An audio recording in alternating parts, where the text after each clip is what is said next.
네, 2025년도 수시 원서를 쓸 학생 그리고 학부모님들을 위해서 저희가 수시 전략 필승법을 알려드리는 시간을 준비를 했습니다.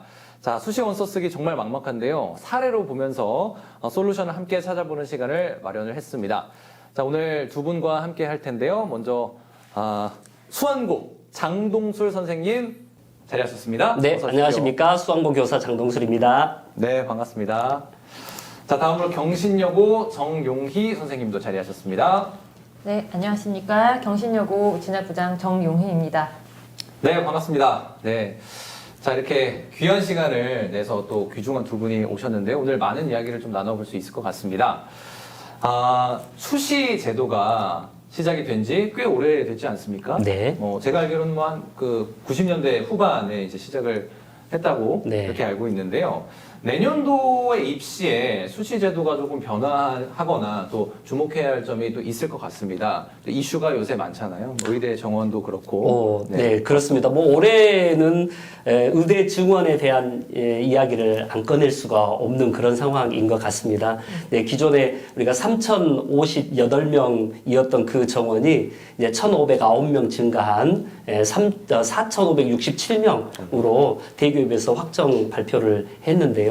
이 숫자가 엄청나게 많이 이렇게 늘어나다 보니까 아무래도 전형별로 대학별로 아마 편차가 상당히 있을 거라고 예상은 됩니다. 근데 이런 전반적인 분위기 속에서도 지역인재 전형으로의 어떤 선발 인원이 상당히 많이 지금 증가되어 있는 상태입니다. 그러다 보니까 아무래도 제가 개인적으로 예상을 하기에는 입결이 조금 하락하지 않을까라고 하는 어떤 그런 생각이 좀 듭니다. 이렇게 인원이 많이 늘어났다고 하더라도 지역인재 전형이라고 하는 것이 사실상 전국 모든 대학에서 3개 등급합이 5, 그리고 4개 등급합이 5, 그리고 4개 등급합이 6 등으로 굉장히 높은 수준의 수능 최저 학력 기준을 요구하고 있습니다. 네. 그러다 보니 우리 지역에 있는 일반고에서 전교 1등을 하더라도 수능 최저 학력 기준을 충족시키기가 쉽지 않을 수 있다. 네. 저는 이렇게 생각을 합니다. 네. 실제로 2024 대입에서 전남대학교 지역인재 전형 의예과의 최저 통과 비율이 50.8%, 그리고 조선대학교가 53%. 다시 말하면 지원자 중 절반은 최저를 못 맞췄다라고 네. 말씀을 드릴 수 있지 않겠습니까? 상당히 많네요. 그렇죠. 예. 그러니까 최저 충족 이 비율이라고 하는 게 굉장히 지금 통과하기가 어려운 정도 수준 아닌가라는 생각이 좀 듭니다. 따라서 수능 역량이 굉장히 뛰어난 지역 내의 명문 자사고, 그리고 또 일반고, 그리고 재수생, 이런 쪽에서 올해는 조금 합격하는 인원들이 어느 정도 지금 상당폭으로 좀 늘어나지 않겠느냐라고 예상이 됩니다. 우리가 지금 6개의 수시 원서를 작성을 할 수가 있거든요. 6개의 원서 접수가 가능한 상황에서 아무래도 지역인재 전형의 이 점수가 조금 하락폭이 좀 생기고 합격 가능성이 지금 높아진다고 한다면 상당히 많은 학생들이 아마 보험 삼아서 이 지역인재 전형을 의예과를 좀 전형을 지원을 하고, 그리고 돌아서서 상향 지원으로 좀 서울권, 수도권이나 아니면 빅3, 빅5에 해당되는 그런 대학들에 과감하게 지원하는 그런 일들이 생길 거라고 봅니다. 그러면 이런 일이 생겼을 때 상향 지원했던 곳에서 합격이 하나라도 이루어지게 되면 결국 우리 지역에 있는 지역인재 전형으로 썼던 학생들은 한 명씩 빠져나가게 되는 어떤 그런 이탈 일이 좀 생길 것 같고, 그러다 보면 충원시키는 어떤 그런 일들이 생기면서 네. 점점 아마 점수의 폭은 조금씩 조금 내려가지 않을까라고 네. 하는 그런 부분들이 네. 예상이 되고 있습니다. 네. 입결이 낮아지면 이제 어느 정도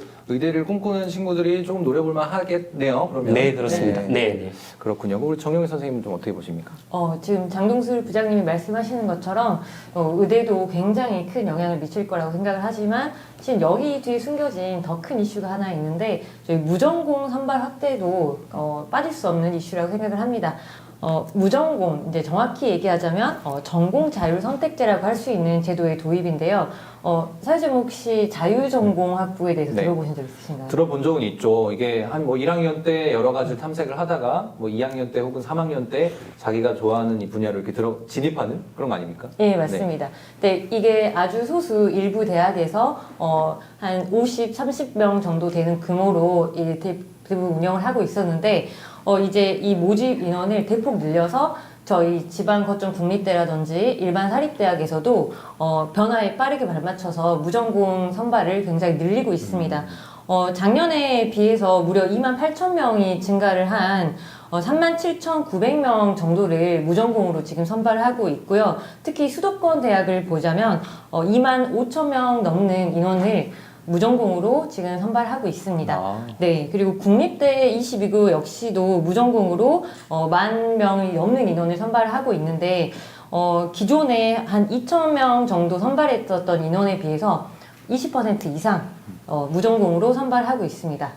대학에서도 이렇게 무전공을 모집은 하고 있는데 이 평가안이 5월 달에 발표됐기 때문에 5월이요? 네, 학생들이 여기에 대해서 무전공이 정확히 어떤 거지 알기가 좀 어려운 부분들이 있습니다. 특히 유형 1과 유형 2로 또 나눠져 있기 때문에 유형 1 같은 경우에는 의료보건 계열이나 사범대 계열을 제열하고 모든 학과를 자유롭게 지원할 수 있는 반면에 유형 2 같은 경우에서는 계열별로 입학을 해서 나중에 특정 학과만을 진학할 수 있는 경우가 있습니다. 그리고 또 기존에 있었던 자유전공 학부는 4년 동안 자유전공 학부로 마음껏 전공을 선택할 수 있는 반면에 지금 현재 모집하고 있는 그 전공 자율 선택제는 1학년이 지나면은 바로 다른 학부로 들어가야 되는 이런 단점이 있습니다. 네. 그래서 자기가 원하는 학부에 무조건 들어가거나 원하는 계열을 전부 다 갈 수 있는 건 아니라는 이런 단점이 있기 때문에 학생들이 굉장히 신중하게 담임 선생님들과 상담을 해서 알아봐야 될 부분들이 있습니다. 특히 또 유형 1은 현재 광주도 그런데 네. 내신이 좀 높은 학생들은 메디컬 계열을 좀 선호하기 때문에 그렇죠.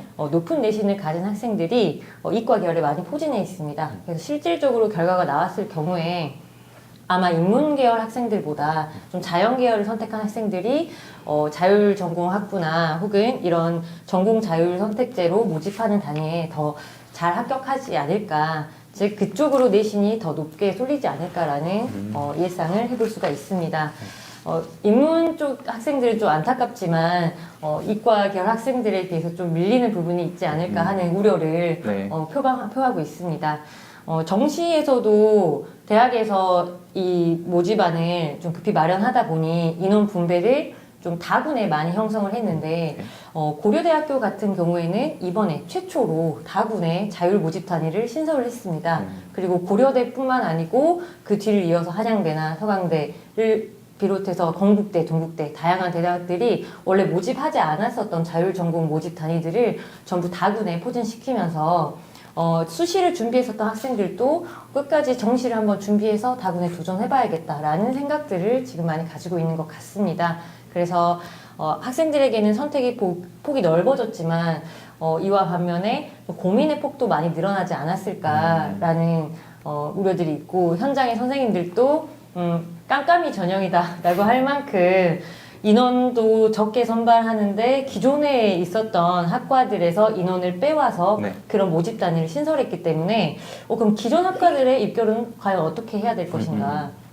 자율전공은 어느 정도 학생들이 써야 되는 것인가? 이과가 써야 되는가? 아니면 문과 학생들이 유리할 것인가? 이런 부분에 대한 우려들이 굉장히 많이 있습니다. 그래서 이제 3학년 1학기까지 내신을 다 마치면은 담임 선생님들이나 혹은 전문 상담, 그 광주광역시 교육청에 근무하고 계시는 전문 상담 선생님들과 상담을 통해서 이러한 부분을 좀 세밀하게 정해야 할 것 같습니다. 네, 알겠습니다. 수시 원서를 쓸 때 고려해야 할 것들이 상당히 많을 것 같습니다. 워낙 전형도 많고 또 말씀해 주신 대로 좀 깜깜이다 보니까 어떻게 될지 갈피를 못 잡을 그럴 수도 있겠는데요. 수시 원서 쓸 학생들이 이거 하나는 좀 굉장히 가장 중요하게 생각을 해야 할 것이다 라는 걸 하나씩 꼽아주신다면 어떤 게 있을까요?